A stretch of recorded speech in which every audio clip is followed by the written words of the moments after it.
I don't know about you, but I absolutely love when people share their predictions for the upcoming year. It's like having a little crystal ball or a little insight into what's about to happen. Well, that's what I'm going to share with you today. I'm going to share with you my trend predictions for 2021 as it relates to social media. Are you ready to dive in? I know I am. Episode 223 starts right now. Hey there, welcome to the Lora Shipman Show. We hang out here weekly to talk about things like social media, entrepreneurship, marketing, tools, strategies, tips, and it all starts right now. Hey there, before we get started with this show, I just want to share my passion with you. I love teaching people just like you how to master social media for business, breaking it down into easy to consume and easy to execute steps so that you can see immediate results. So whether you want to start a social media consultancy or grow your brand's presence on social media, I can help. I can help you get started and master all the things that you need to know. So I want you to go over to my website. It is filled with resources, tools, tips, and courses. Visit lorashipman.com. That's LORA shipman.com to get all the goods. Now, you ready for the show? I know I am. Let's get started. Well, hey there, everybody. Welcome back to the show. I am so excited you are here with me today because I am going to share my top 5 social media trends for 2021. Now, these are 5 trends. It's a quick, down and dirty list of trends that I believe are going to take place on social media, and it doesn't really matter which social media platform you're on. So it could be Instagram, it could be Facebook, it could even be LinkedIn. And I think you'll probably agree with me after you hear them why I've identified these 5 different trends. Okay, our first trend is going to be video. With more and more people staying home because of the pandemic, and the pandemic is not going to leave anytime soon. We still need to get through everything, which means people are going to be working from home. They're going to be staying close to home. They're going to be entertaining at home, meaning that their social circles are going to be a little bit closer as they have been during 2020. So this is why video is going to be really important. You're going to see an uptick in people consuming live video, pre-recorded video, stories, all of those types of things. And you're going to see this craving for vlog style video. And I tested it a little bit at the end of 2020, where I would hop on stories and just take people through my day as a social media manager or a day in the life of Lora Shipman. And I have to tell you, that little test proved something to me. It proved that people consume that content more than any other content I put out there in the video realm of things. So think about how that would apply to your business. How can you make the video that you share with your audience more vlog style? People want to see behind the scenes in your business. I know we say that all the time. We always say show behind the scenes and it begins to sound like white noise, but it's true.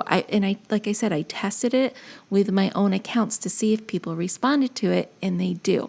So if you're not really sure how to create a vlog style video, what I suggest you do is head over to YouTube and just type in the search bar vlogs and watch a couple of vlogs for yourself. It doesn't matter who you're watching, but you'll get a flavor for how people create and design vlogs. And all you need to do is do that, but on a smaller scale for Instagram stories. And then let me know. I'd be really interested to know how your viewership changes, how people consume those videos. So video is going to be huge. It's always been growing. It's always been on the top of my trend list. If I've ever done a trend list, video has been the first thing I've mentioned because it's true. It's the easiest thing for people to consume. It's like that passive activity that people love to do. So if you haven't gotten used to video or if you haven't been in front of that camera, just start anywhere. It doesn't have to be perfect. You don't have to have a studio. In fact, it's better if it's less perfect and not studio quality because people feel really, really connected to you when they see you in your natural habitat, being your natural self without this level of perfection, because people really want to relate to you on a personal basis. Okay, I'm going to get off my soapbox on that and we're going to go to the next one. And the next one is stories. The three major platforms have stories as a part of the way that they deliver content. So Instagram has Instagram stories, Facebook has Facebook stories, and LinkedIn has LinkedIn stories. So there is a reason why this is so popular on all the platforms. First, for the consumer, it's easy for them to consume. It's a low time investment, actually, for both the consumer and the creator. They're like 10 to 15-second little clips of video that are easy to produce and easy to take in. I like to look at stories as a little conversation that I'm having with my audience all day long. So I will pop into stories, I would say anywhere between 5 and 10 times a day, just checking in with my audience, letting them know what's going on in my life, and also dropping value. And the reason why I think this is so important, especially in today's world with the pandemic and everything, people need that connection with other people. And they also crave to be entertained because we're housebound a lot of the time.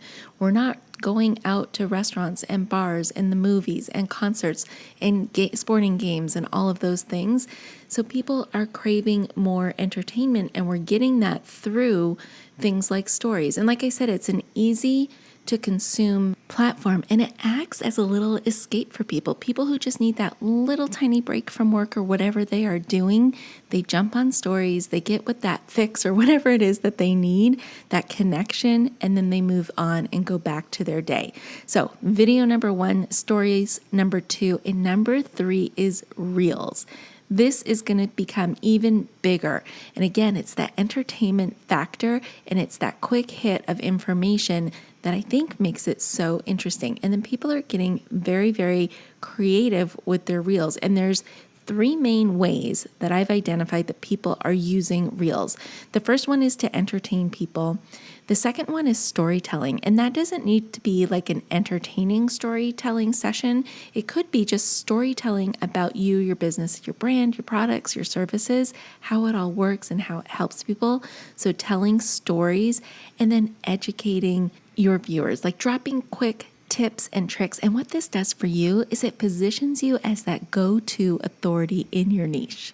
I totally get it though. It looks really intimidating, especially if you're watching TikTok and Reels. You see these highly produced videos and you're probably thinking to yourself, but I don't have that in me. I don't know how to choreograph a dance. I don't know how to do all those transitions, but I got to tell you something. Some of the best videos that I've ever seen are the people who talk straight to camera and tell me what I need to know. I don't need to be razzle-dazzled by all of these really cool transitions and things like that. I mean, yeah, they're interesting and stuff, but the people that I follow and that I get my information from and who I respect are the ones who talk straight to camera and deliver content in 60 seconds or less. I love those people and I follow them and I tune into them all the time. My challenge to you here is to figure out topics that you feel comfortable talking about and that you can deliver value on in 60 seconds or less. And that's all. That's all you need to do. All right, let's go into trend number 4. Now, this is something that has been emerging over the last several years, like I'd say 2 to 3 years, where people are moving away from that curated content, where everything's so picture perfect and airbrushed and the perfect life, the perfect business, all of that stuff. And it's been transitioning over to something that's more real and authentic. That yes, sometimes we do sit at a messy desk because we have a lot going on. Or maybe you do have that sock that's hanging out on the floor behind you that you didn't realize because, let's face it, life happened and you've got people home 24/7 instead of at work and in school. So people love seeing that authentic part of you because it makes you a real person and not just a photograph or a video on Instagram. It's somebody who they can relate to and imagine sitting down, having a coffee with, and just having a real conversation with. So in 2021, go ahead and aim for authenticity. Be real.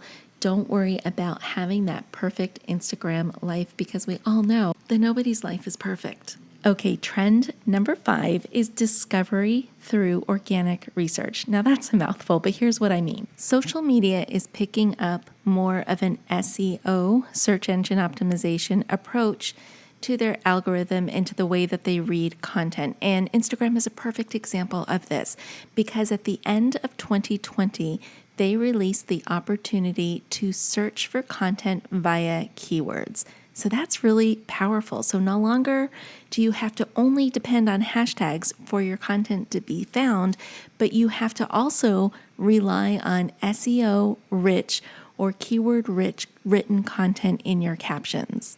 So the goal will end up being writing captions like you would an SEO or keyword rich blog.